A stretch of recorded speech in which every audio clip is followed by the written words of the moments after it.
नमस्कार, मेरा नाम है डॉक्टर पुरु धवन और आज इस वीडियो में हम बात करने वाले हैं कि किडनी फेलियर का पेशेंट कौन कौन से फ्रूट्स खा सकता है, कौन कौन सी वेजिटेबल्स खा सकता है। क्योंकि किडनी फेलियर पेशेंट के लिए डाइट बहुत ज़्यादा इंपॉर्टेंट होती है, क्योंकि अगर बॉडी में गंदगी इकट्ठी हो रही है तो कहीं ना कहीं उसके पीछे कारण हमारा खाना पीना भी होता है।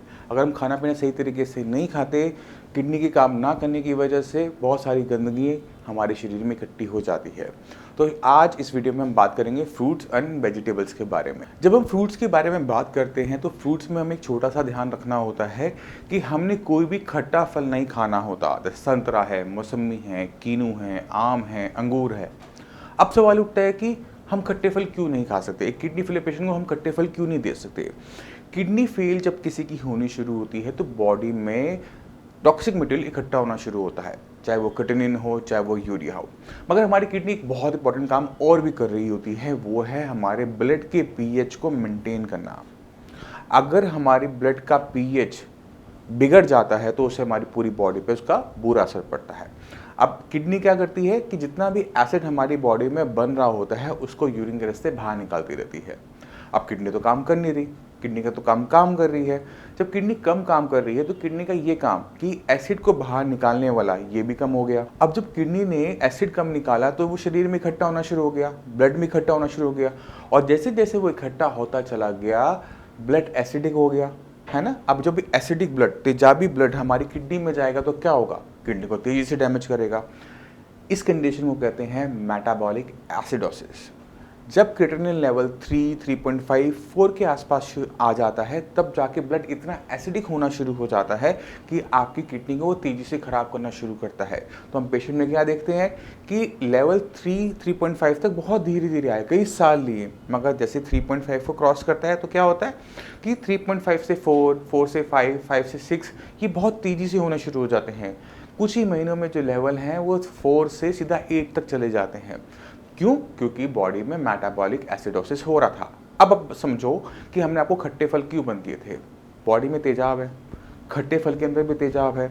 जब आप ऐसी बॉडी के अंदर जहाँ पे बॉडी में ऑलरेडी तेजाब इकट्ठा हुआ है, खट्टे फल खाओगे तो क्या होगा, तेजाब की मात्रा बढ़ेगी। नुकसान क्या होगा, किडनी तेजी से खराब होनी शुरू होगी। इसी वजह से किडनी फेलियर पेशेंट को सारे के सारे खट्टे फल पूरी तरह से मना होते हैं। अब यहाँ पे सवाल ये उठता है कि अगर डॉक्टर साहब ने सारे ही खट्टे फल बंद कर दिए तो हम फल कौन से खाएं। तो जितने भी किडनी फेलियर के पेशेंट होते हैं उन्हें एप्पल अलाउड है, पपाया अलाउड है, खरबूजा है अलाउड है, शरीफा भी आया हुआ है वो आप खा सकते हो। फ्रूट्स की जगह आप सैलेड का भी यूज़ कर सकते हो, गाजर, मूली, खीरा, इसको भी आप रिप्लेस कर सकते हो। तो कहने का मतलब ये है कि हमारे पास फूड का ऑप्शंस होता है, हमने बस ध्यान क्या देना है कि हमने खट्टे फल नहीं खाने। आप चीकू खाइए कुछ नहीं होगा, नाशपाती खाइए कुछ नहीं होगा, मगर जैसे ही आप आम खाना शुरू करेंगे क्रिएटिनिन लेवल तेज़ी से बढ़ने शुरू हो जाते हैं। इसी वजह से खट्टे फल पूरी तरह से बंद। अब फलों के साथ हमें एक चीज़ का और ध्यान रखना होता है, वो है पोटेशियम।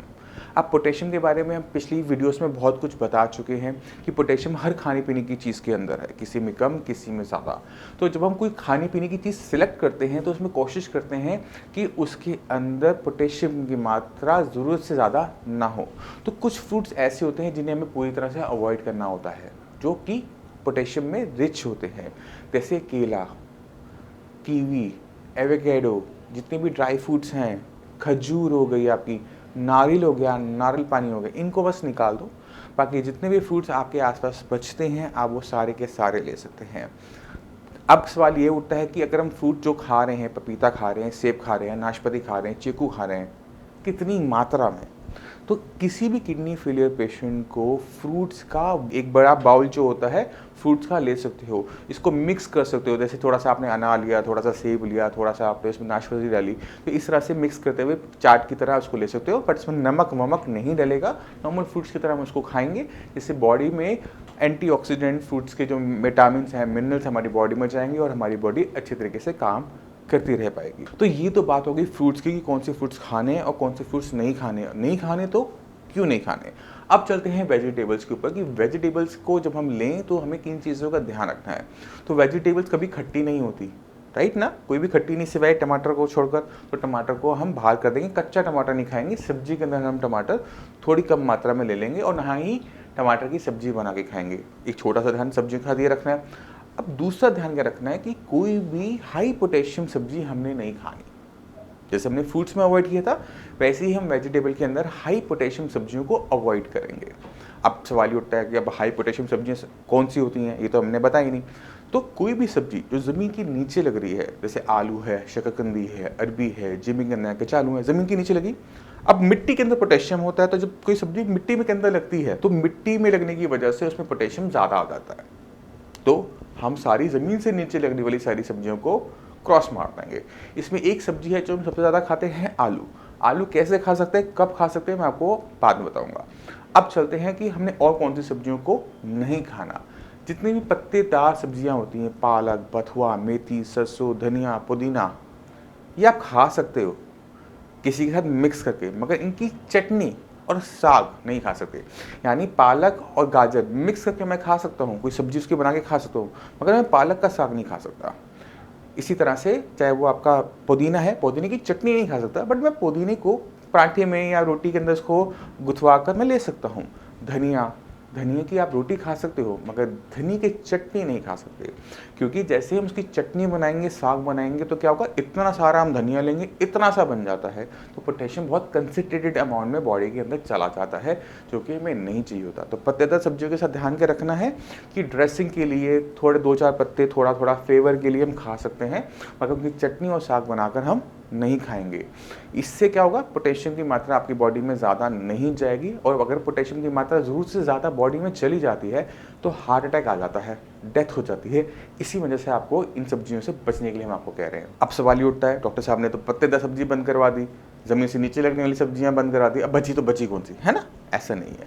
बाकी जितनी भी सब्जियां आपको नज़र आती हैं, चाहे वो आपकी बीन्स हो गई, चाहे घिया, तोरी, परवल, पैठा, करेला, बैंगन, टमाटर, भिंडी, बाकी जितनी भी सब्जियां हैं सारी की सारी आप ले सकते हो, जितनी चाहो उतनी मात्रा में ले सकते हो, क्योंकि सब्जियां जाएंगी, विटामिन मिनरल्स जाएंगे, एंटीऑक्सीडेंट जाएंगे बॉडी के अंदर, और हमारी बॉडी को, हमारी किडनी को बेटर काम करने की क्षमता मिलती रहती है। अब इसके साथ हमें एक चीज़ का और ध्यान रखना होता है, और वो है फ्रूट जूसेस। कि आप अगर किडनी फेलियर के पेशेंट हैं तो आप फ्रूट खा सकते हैं, एक बाउल फ्रूट ले सकते हैं, मगर फ्रूट जूस नहीं ले सकते।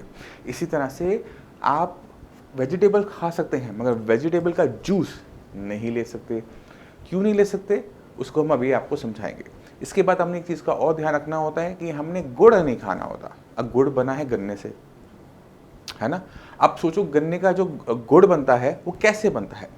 मैं एक गन्ना लेकर आता हूँ, मैं गन्ने का जूस निकालता हूँ, उस जूस को मैं पकाता हूँ और थोड़ा सा गुड़ बन जाता है। यानी जो पूरे गन्ने में पोटेशियम था, इतने बड़े गन्ने में जो पोटेशियम था, वो इतने से गुड़ की डली के अंदर आ जाता है। अब जरा इतना सा गुड़ जब हमारी बॉडी में जाता है तो बहुत ज़्यादा अमाउंट में पोटेशियम अंदर लेके जा रहा होता है, और पोटेशियम की मात्रा बढ़ जाती है।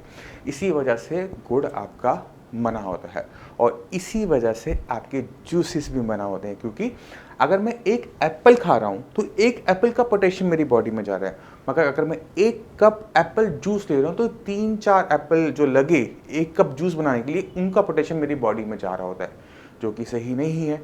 इसी वजह से फ्रूट्स एंड वेजिटेबल आप खा सकते हैं, पी नहीं सकते। अब चलते हैं सब्जियों के राजा के ऊपर, आलू। हर सब्जी में चला जाता है, पेशेंट परेशान हो जाते हैं। अगर उनको आलू की वैरायटी मिल जाए तो वो खुश हैं, अगर आलू निकाल दे तो कहते हैं कि सब्जी बची ही नहीं। तो अगर आपका पोटेशियम का लेवल ठीक है, नॉर्मल रेंज में है, तो आपको आलू खाने की परमिशन मिल सकती है। मगर कैसे? आलू आप लेंगे, उसको छीलेंगे, उसकी जो स्किन है वो उतारेंगे, उसे चॉप करेंगे, और उसके बाद उस कच्चे आलू को आप पानी में छोड़ देंगे। पानी में छोड़ने से क्या होगा कि पोटेशियम जो कि पहले आलू में था वो निकलकर पानी में आ जाएगा। अब इस पानी को हम फेंक देंगे, तो जो आलू के अंदर पोटेशियम था वो तो हमने पानी में फेंक दिया। अब जो आलू बचा है वो सिर्फ स्वाद का बचा हुआ है, टेस्ट के लिए बचा हुआ है। तो ऐसे आलू को आप ले सकते हो। आलू को कम से कम 3 से 4 घंटे ठंडे पानी में रखना होता है। ठंडे पानी में रखेंगे तो उसमें पोटेशियम जो है निकल कर पानी में आ जाएगा, और पानी को आप फेंक देंगे तो पोटेशियम आलू में कम, और वो आपके खाने लायक बन जाता है। मगर आपने इसे रोज़ रोज़ नहीं करना होता। हफ्ते में 1-2 बार, 3 बार ठीक है, पर तीनों टाइम अगर आप ऐसे करके आलू की सब्जी बनाएंगे तो वो पोटेशियम की मात्रा को बढ़ाएगा ही बढ़ाएगा, क्योंकि आलू पोटेशियम का हाई सोर्स होता है और हमने वो नहीं लेना होता। अब खाना हमारी बॉडी के लिए कितना ज़रूरी है इसको समझना भी ज़रूरी है। अगर खाना गलत तरीके से खाओगे, दिक्कतें आपको पता है कि क्रिएटिनिन लेवल नहीं संभलेगा, पोटेशियम नहीं संभलेगा, कॉम्प्लिकेशन आएगी। खाना अगर कम खाओगे तो भी दिक्कत है, क्योंकि किडनी हमारी ख़राब है, वीक है। खाना कम खाया, किडनी को कम ताकत मिली, किडनी कम काम करेगी, बॉडी में वीकनेस आएगी, बॉडी इतनी कमज़ोर हो जाएगी कि हम बॉडी को कभी रिवाइव ही नहीं कर पाएंगे। तो बॉडी को ठीक रखने के लिए ठीक खाना खाना, बैलेंस डाइट खाना एक किडनी फेलियर पेशेंट के लिए मस्ट होता है। बहुत सारे पेशेंट आते हैं जो कहते हैं कि हम सिर्फ घिया तोरी टिंडा खा रहे हैं, हमारा क्रिएटिनिन लेवल क्यों बढ़ता जा रहा है। अगर आप घिया तोरी टिंडा सिर्फ ये 3 सब्जी हल्दी और नमक के साथ, मिनिमम मसालों के साथ खाते हो, तो क्या होता है कि पहले महीने तो आप खा लेते हो जैसे तैसे मन मार के, तो धीरे धीरे आपकी जो भूख है सब्जी को देख के ख़त्म हो जाती है। भूख लगी है, सब्जी आई, क्योंकि उसमें टेस्ट नहीं है ना, फ्लेवर नहीं है, वैरायटी नहीं है, तो क्या होता है कि हम खाना कम करते चले जाते हैं। पहले 2 रोटी खाते थे, फिर 1 पे आते हैं, फिर आधी पे आते हैं, फिर ऑलमोस्ट नाक के बराबर बस डुबो डुबो के खा लेते हैं। अब जब हमने खाने को इतना कम कर दिया तो क्या होता है कि बॉडी का वेट बहुत तेज़ी से डाउन होना शुरू हो जाता है, बहुत कमज़ोर होने शुरू हो जाते हैं। नॉर्मल फंक्शन करने के लिए खाना नहीं जा रहा तो क्या होता है कि किडनी भी तेज़ी से ख़राब होनी शुरू होती है, क्रिएटिनिन तेज़ी से बढ़ना शुरू होता है। पहले वो नीचे जाएगा, क्यों जाएगा? क्योंकि क्रिएटिनिन जो है वो वेस्ट मटेरियल है, कहाँ बनता है? मसल्स में बनता है। तो अगर आपकी मसल्स कम हो रही हैं तो हिंदी में कहावत है ना होगा बांस ना बजेगी बांसुरी, तो यही कहावत हमारी बॉडी पे भी लगती है, ना होगी मांसपेशियाँ ना बनेगा क्रिएटिनिन। तो पहले महीने में क्रिएटिनिन नीचे जाएगा, दूसरे महीने में भी हो सकता है कि वो नीचे जाए, मगर तीसरे महीने आते आते क्रिएटिनिन दोबारा से पहले से भी ज़्यादा बढ़ना शुरू हो जाएगा, क्योंकि 2-3 महीने से तो आपने ढंग से खाना ही नहीं खाया। किडनी को जो ताकत मिल रही थी वो भी बंद हो गई, किडनी जो काम कर रही थी उसने वो भी बंद कर दिया, और आपके लेवल तेज़ी से बढ़ने शुरू हो जाते हैं। जो लोग कर चुके हैं वो इस बात को बहुत अच्छी तरीके से समझते हैं। तो एक तरफ कुआं हुआ, खाना ज़्यादा खाया तो दिक्कत, सही तरीके से नहीं खाया तो दिक्कत, खाना कम खाया तो दिक्कत। तो हमें बीच का रास्ता इस्तेमाल करना होता है, खाने पीने पे बहुत ज़्यादा ध्यान देना पड़ता है कि हमारी कंडीशन ख़राब ना हो, कम से कम खाने पीने के गलत प्रयोग से ना हो, क्योंकि ये चीज़ एक हमारे हाथ में है। डॉक्टर दवाई दे सकता है मगर खाना तो आप सेलेक्ट करते हैं ना, आप लेकर आते हैं मार्केट से, आप बनाते हैं। तो आपने ध्यान रखना है कि खाने को बहुत कम नहीं करना, जो वैरायटी दी गई है उसको अच्छी तरह से रोटेशन में खाना है कि बॉडी में सारे विटामिन मिनरल जाते रहें। कोई एक सब्जी, कोई एक टाइप का खाना आपने कॉन्टीन्यूसली लंबे टाइम तक नहीं खाना, क्योंकि उससे कंडीशन कभी भी ठीक नहीं होगी, खराब ज़रूर होगी। अब अगर आप किडनी फेलियर के पेशेंट हो तो जो मैं आपको दिखाने वाला हूँ उसको गौर से देखिएगा।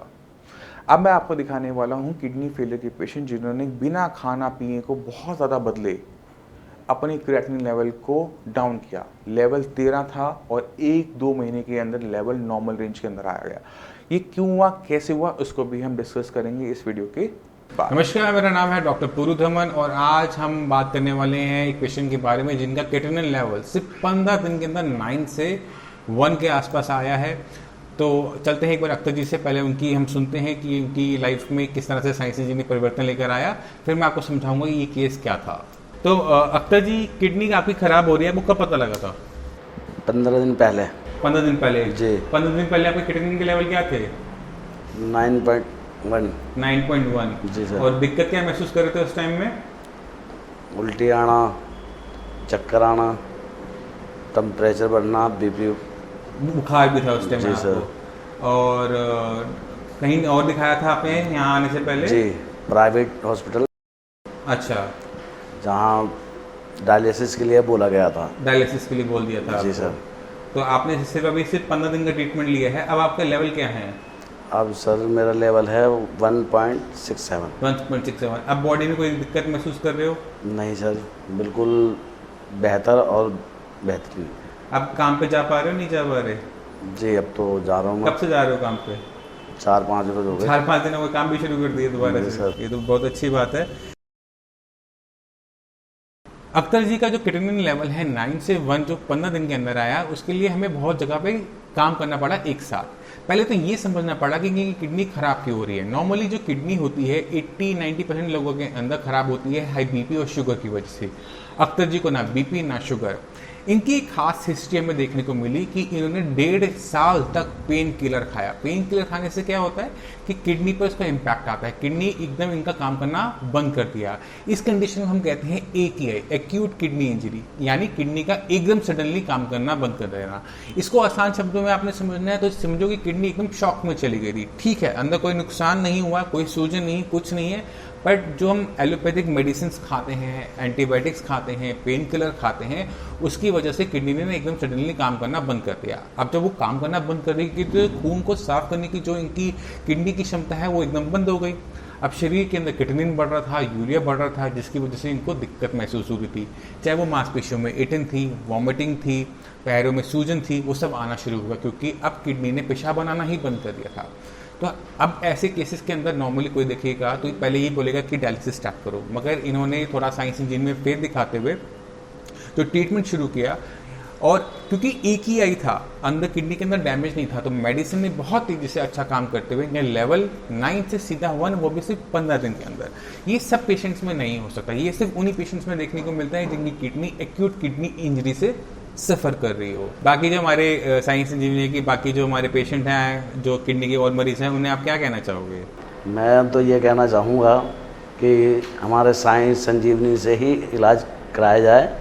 बहुत बेहतर और बहुत अच्छा इलाज है और मैं बहुत खुश हूँ, संतुष्ट भी हूँ।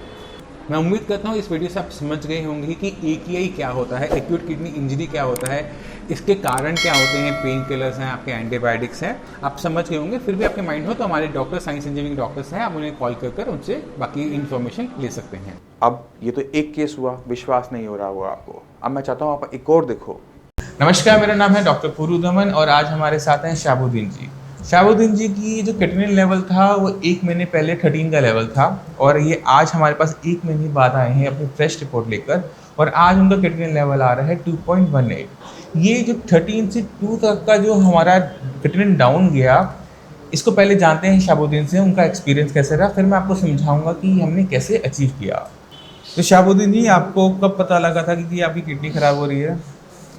असल में मेरे पेन हुआ था किडनी में, वो पथरी का पेन था। तो उसके बाद फिर मेरे अंदर मैंने जो है फिर टेस्ट कराया और डॉक्टर को दिखाया मेरठ में। वहाँ दिखाने के बाद में पता चला कि वो रिपोर्ट जब आई तो वो क्रिएटिनिन जो है वो काफ़ी बढ़ा हुआ था। कितना था उस टाइम में लेवल? उस टाइम 7.8 था। 7.8। हाँ, फिर 2 दिन के बाद ही फिर दोबारा टेस्ट हुआ तो फिर 11.8 हो गया था। अच्छा, जब आप साइंस इंजीनियरिंग आए थे तब लेवल क्या थे? जी, साइंस इंजीनियरिंग आए थे तब आपके किडनी का लेवल कितना था? हाँ, उस वक्त जब यहाँ हम आए तो उस वक्त नहीं 13 था। 13 के आसपास आपका लेवल था। हाँ, 13 हो गया था। 13 का लेवल था हमारा। और तो डॉक्टर्स ने कुछ बोला होगा जब आपके लेवल इतने बढ़ रहे थे, कुछ बताया था कि क्या करना है? हाँ, उन्होंने तो डायलिसिस बताई थी। डायलिसिस करने के लिए आपको बोल तो हम वहाँ डायलिसिस न करा के फिर हम आपका पता लगा। ओके। तो फिर हम यहाँ आपके पास आए और फिर जब दवा शुरू हुई तो जब मैं यहाँ आया था पहली बार तो उस वक्त वीकनेस काफ़ी थी और पीलापन था चेहरे पे भी काफ़ी। लेकिन जैसे ही मतलब 2-3 दिन दवा खाई तो 2-3 दिन में काफ़ी मतलब क्या चेंजेस नजर आए थे आपको? हाँ, एक तो मुझे जो है मैं खाना जो है बिल्कुल कम खा रहा था। अच्छा। तो दवा जब शुरू हुई तो मुझे भूख भी लगना शुरू हुई। ठीक है। आधी रोटी से 1 रोटी पे आया, फिर धीरे धीरे भूख बढ़ती चली गई तो चेहरे का रंग भी बदलना शुरू हुआ। और फिर जो है जब टेस्ट कराया क्रिएटिनिन तो काफ़ी कम हो गया बीच में। कितने दिन बाद आपने टेस्ट करवाया था? हमने कराया था 4 दिन बाद 4 दिन तो 11 पर आ गया था। 4 दिन में 13 से 11 11 पे। और उसके बाद फिर दोबारा टेस्ट बीच में और करवाए थे? हाँ, बीच में भी कराया टेस्ट। फिर कितना आया था नेक्स्ट टाइम? फिर ये 8 पर आया। 8 पे आया, फिर 5 पे आया। अच्छा जी, अभी कितना लेवल है? अब 1.18 है इस पर। 1.18 जी, 2.18। 2.18 और ये 2.18 हमारा 13 से 2.18 कितने टाइम में गया? ये तकरीबन 1 महीना 7 दिन में। 1 महीने नहीं, 7 1 महीने में हो गया था। 1 महीने में। 1 महीने में हम 13 से लेवल हो गया 2। ठीक है। और अभी कुछ दिक्कत महसूस कर रहे हो शरीर के अंदर? अब कोई दिक्कत नहीं है। कोई दिक्कत नहीं? ना। किसी तरह की कंप्लेंट, कोई नहीं। दर्द?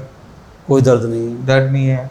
हमने अब जब एक्सरे करवाए इसमें स्टोन भी नहीं आया इस बार? ना स्टोन स्टोन भी नहीं आए हैं। ठीक है।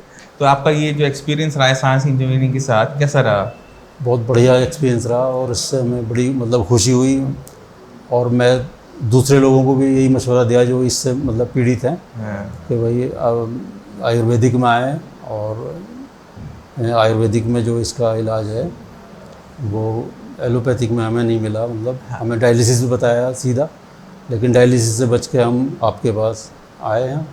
और हमें मतलब है कि हम किसी से पता भी चला था आपका पता जो है डॉक्टर पुरधवन का। डायलिसिस तो एक बहुत ज़्यादा तकलीफदेह प्रोसीजर है, लेकिन इसमें हमें सिर्फ दवाएं रेगुलर खानी है, परहेज करना है, तो हमें 1 महीने में हम इतना दोनों जल्दी- चीज़ों में फ़र्क है। जी।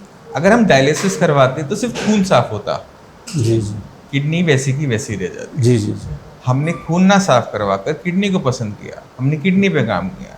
अब आपको डायलिसिस की ज़रूरत आगे नहीं पड़ेगी क्योंकि किडनी ये काम कर रही है। जी जी ठीक है, तो ये मेजर डिफरेंस होता है कि अगर हम डायलिसिस के ऊपर किसी ट्रीटमेंट को हम चूज़ करते हैं, किडनी को अगर पसंद करते हैं, किडनी को अगर हम काम करते हैं, तो किडनी हमें उसका फल ज़रूर देती है। जी, जी। वो आपका, अब आपने इसका ध्यान रखा है, वो आपका पूरे लाइफ टाइम ध्यान रखेगी। जी तो आपने खुद सुना कि क्रिएटिनिन लेवल 13 से 2.18 तक फॉल किया with in a span of 1 month. अभी हुआ क्या, पहले इनकी कंडीशन को थोड़ा सा समझने की कोशिश करते हैं क्योंकि हर केस दूसरे केस से अलग होता है। शहाबुद्दीन जी को किडनी की जो दिक्कत थी वो थी पहले सीकेडी। सीकेडी इनका पहले से चल रहा था। इनकी जो लेफ्ट किडनी है वो साइज में छोटी है। अब उस किडनी छोटी के साथ साथ अब क्या हुआ, स्टोन भी साथ में हो गए। स्टोन की वजह से जो किडनी जो यूरिन बनाती है वो बाहर नहीं जा पा रहा था, जिसकी वजह से एक हाइड्रोनेफ्रोसिस इनकी बॉडी में तैयार हुआ और इतना ज़्यादा प्रेशर तैयार हुआ कि लेफ्ट किडनी काम नहीं कर रही, राइट किडनी में स्टोन की वजह से वो नॉन फंक्शनल हो गई। तो जो किडनी जो बॉडी में बन रहा था वो बाहर नहीं जा पा रहा था, निकल नहीं पा रहा था। अब ऐसी कंडीशन के अंदर डीजे स्टेंटिंग करवाई। स्टेंट आप जानते होंगे कि हम एक ट्यूब डाल देते हैं जिससे स्टोन बाहर आते रहते हैं। अब स्टेंटिंग हो जाने के बाद भी इनकी किडनी फंक्शनल नहीं हो पाई। तो ये क्या केस हुआ, AKI और CKD। जब हमने इनका ट्रीटमेंट स्टार्ट किया तो हमने क्या देखा कि with in a span of 1 month जो किडनी लेवल था वो नॉर्मल आना शुरू किया, जबकि इनको डॉक्टर ने डायलिसिस कह रखा था। और डायलिसिस के अंदर और हम जो ट्रीटमेंट किडनी का करते हैं उसमें एक मेजर डिफरेंस होता है, उसे समझना बहुत मुश्किल काम नहीं है। जब हम डायलिसिस को चुनते हैं ऐसी कंडीशन के अंदर तो क्या होता है कि हम सिर्फ खून को साफ कर लेते हैं, खून फिर से गंदा होता है, हमें फिर डायलिसिस करवाना पड़ता है क्योंकि किडनी पे हमने ध्यान नहीं दिया। मगर अगर कहीं पर पेशेंट किडनी को पसंद करता है, किडनी का पे ट्रीटमेंट करना स्टार्ट करता है, तो जो उसकी खुद की फिल्ट्रेशन यूनिट है, खुद की जो डायलिसिस मशीन यानी हमारी खुद की किडनी, वो दोबारा से काम करना शुरू करती है और हमें बाहर से डायलिसिस नहीं करवाना पड़ता।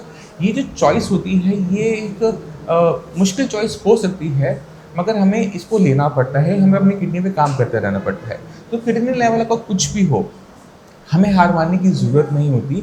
सबसे पहले ज़रूरत होती है अपनी बीमारी को समझने की कि आपकी बीमारी क्या है, किस वजह से है।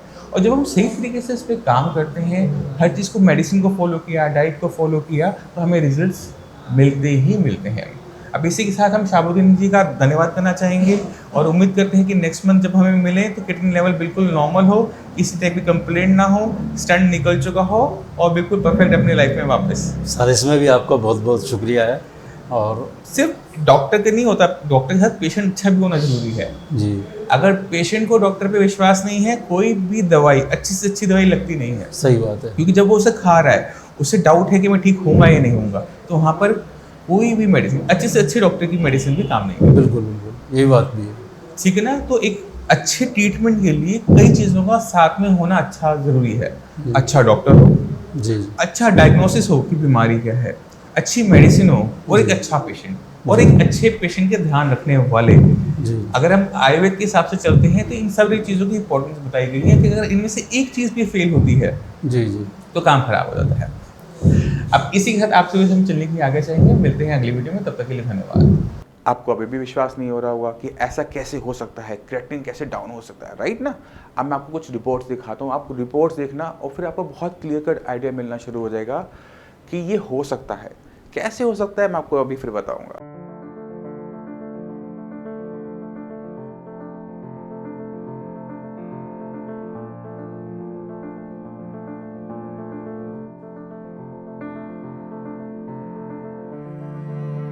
चलिए अब बात करते हैं कि ये क्रिएटिनिन लेवल डाउन कैसे हुआ, एक पेशेंट में, 2 पेशेंट में, इतने सारे पेशेंट में कैसे हो सकता है। पहले आपने क्या करना है, अपनी बीमारी की पहचान की, आपकी किडनी किस वजह से ख़राब हो रही है। बीपी है, शुगर है, आईजीए नेफ्रोपैथी है, पॉलीसिस्टिक किडनी है, पहले उस बीमारी की पहचान करो। अब आपको पता है कि आपकी किडनी बीपी, हाई बीपी रहने की वजह से ख़राब हुई, तो अगर आपका बीपी हाई बना रहेगा तो कौन सा डॉक्टर आपकी किडनी को बचा पाएगा, कोई नहीं बचा पाएगा ना, आपको भी अच्छी तरीके से पता है। तो पहला काम आज आप क्या करोगे, अपने ब्लड प्रेशर को, शुगर को हर कीमत पर कंट्रोल पे लेकर आओगे। अगर आप जो मेडिसिन ले रहे हो, बीपी की, शुगर की, आप चेक कर रहे हो हाई आ रहा है, शुगर आपकी हाई बनी हुई है, बीपी आपका हाई बना हुआ है, तो कोई ना कोई कमी ज़रूर है आपकी मेडिसिन में। वहाँ ज़रूरत होती है उसे चेंज करने की, उसे बदलने की या उसमें ऐड करने की। तो सबसे ज़रूरी काम कि अपनी बीपी, शुगर को हर कीमत पे कंट्रोल पे लेकर आना, वो क्योंकि उसी से किडनी ख़राब हो रही है, उसे ठीक नहीं करेंगे तो किडनी आगे ख़राब होती रहेगी, पहला काम। दूसरा काम, अब किडनी को समझने की कोशिश करो कि किडनी जो है ना वो भगवान ने हमें दी है। अब ये जो ऑर्गन होता है इसकी कुछ खूबियाँ होती हैं, इसकी कुछ कमज़ोरियाँ होती हैं। इसकी खूबी होती है कि ये अपने फंक्शंस को बढ़ा सकती है। एक इंसान की किडनी मान लो कि पस पड़ गई, उसके अंदर ख़राब हो गई, पथरी आ गई, ख़राब हो गई, उसको निकाल दिया गया, डॉक्टर ने कहा निकाल दो क्योंकि सड़ जाएगी अंदर, डॉक्टर ने निकाल दी। एक किडनी होने के बावजूद भी उस पेशेंट में क्रिएटिनिन लेवल, यूरिया लेवल नहीं बढ़ता। आपके पास तो 2 किडनी है, आपका क्यों बढ़ रहा है ना। वो इसलिए होता है क्योंकि किडनी के पास खूबी होती है अपने फंक्शंस को बढ़ाने की। जब हमने एक किडनी को निकाल दिया तो दूसरी किडनी ने पूरे शरीर का काम संभाल लिया और शरीर में गंदगी इकट्ठी होने नहीं दी। कैसे किया उसने, अपने फंक्शंस को बढ़ाकर। यही काम आपने अपनी बॉडी के अंदर करना है। मान लो क्रिएटिनिन लेवल आपका 4 है, 4 का मतलब होता है कि किडनी 60% तक काम नहीं कर रही, सिर्फ 40% किडनी काम कर रही है। अब इस 40% से अगर मैं इसका काम सिर्फ 50% तक बढ़ाता हूँ, मतलब 40 की जगह वो 60 का काम करना शुरू करती है, क्रिएटिनिन लेवल कितना हो जाएगा, 2, सिर्फ 50% इंक्रीज से, जबकि वो अपनी क्षमता की डबल तक काम कर सकती है। तो हमने समझना है कि हम क्रिएटिनिन को डाउन कर सकते हैं किडनी की फंक्शनिंग को बढ़ाते हुए, और ये काम करना आसान होता है जैसे आपने रिपोर्टों में, पेशेंट की टेस्टिमोनियल में देखा। तो अगर आप किडनी फेलियर के पेशेंट हैं तो आपको बिल्कुल नहीं घबराना। आपको ज़रूरत है अपनी बीमारी को पहचानने की, उस पर सही तरीके से काम करने की। अब एक सवाल पेशेंट में से बहुत आगे पूछते हैं कि डॉक्टर साहब हम दवाइयाँ तो ले रहे हैं, फिर क्यों क्रिएटिनिन लेवल बढ़ता जा रहा है। मैं उसका एक सोल्यूशन बताता हूँ, आज आप वो भी करेंगे। अपना प्रिस्क्रिप्शन मेडिसिन का जो आपका पर्चा है वो निकाल लिया। अब एक एक मेडिसिन को खुद ब खुद गूगल पे सर्च करना स्टार्ट करो कि कौन सी मेडिसिन किस पर्पस की है। अगर आपको कोई ऐसी मेडिसिन मिलती है जो किडनी फंक्शन पे काम कर सके, क्रिएटिनिन को डाउन कर सके, तो उसे कमेंट सेक्शन में ज़रूर लिखिएगा। और मैं कह सकता हूँ कि ये ऐसी मेडिसिन आपको नहीं मिलेगी अपने प्रिस्क्रिप्शन के अंदर, रीज़न कि ऐसी मेडिसिन अभी एलोपैथी में डेवलप नहीं हुई है। और यही रीज़न है कि मेडिसिन लेते हुए भी आपके क्रिएटिनिन लेवल, यूरिया लेवल बढ़ते जा रहे हैं, क्योंकि अभी तक आप मेडिसिन अपनी BP, sugar, cholesterol, vitamin D, calcium, erythropoietin ये ले रहे हैं, मल्टीविटामिन ले रहे होंगे, प्रोबायोटिक्स ले रहे होंगे, बट कोई भी मेडिसिन क्रिएटिनिन को डाउन करने के लिए, किडनी फंक्शन को बढ़ाने के लिए आप ले नहीं रहे। तो इसी के साथ अब मैं चाहता हूँ कि इस वीडियो को एंड करते हैं। बहुत लंबी वीडियो हो गई, आपने बहुत कुछ समझा इस वीडियो के अंदर कि किस तरह से हमें फूड्स का ध्यान रखना है, किस तरह से वेजिटेबल का ध्यान रखना है, किस तरह से हम किडनी की फंक्शनिंग को बढ़ा सकते हैं। अब इसी के साथ आपसे भी चलने की आगे चाहूँगा। मिलते हैं अगली वीडियो में, तब तक के लिए नमस्कार।